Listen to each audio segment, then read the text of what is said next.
Hello friends, आज मी बनवत आहे नाश्त्यासाठी झटपट नाश्ता। हे पहा, पोहा, रवा, मिरची, मीठ घालून मी हे मिक्सरला बारीक करून घेतलं। 5 मिनिटं मुरण्यासाठी ठेवलं। आता मी त्याच्यामध्ये खाण्याचा सोडा घातला।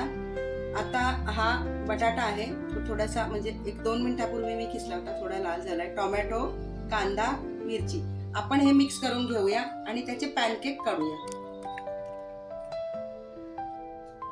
आता मी हे सगळं मिश्रण एकजीव करून घेतलं। त्याच्यामध्ये मी थोडेसे चिली फ्लेक्स घातलेत आणि इनो घातला।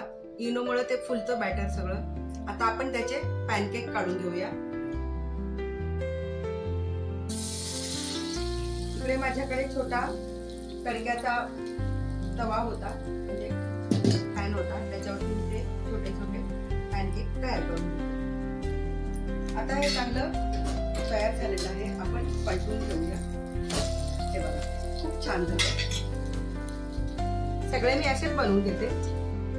हे पहा, इकडे आपले पॅनकेक तयार झाले, खूप सुंदर दिसतात आणि चवीलाही खूप छान लागतात। हे पहा, हे सगळे पॅनकेक मी तयार करून घेतले।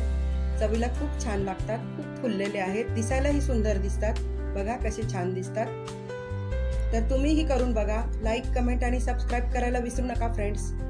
तुमचे सबस्क्राईब केल्यामुळेच माझं चॅनल पुढे जाणार आहे, तेव्हा प्लीज सबस्क्राईब करा।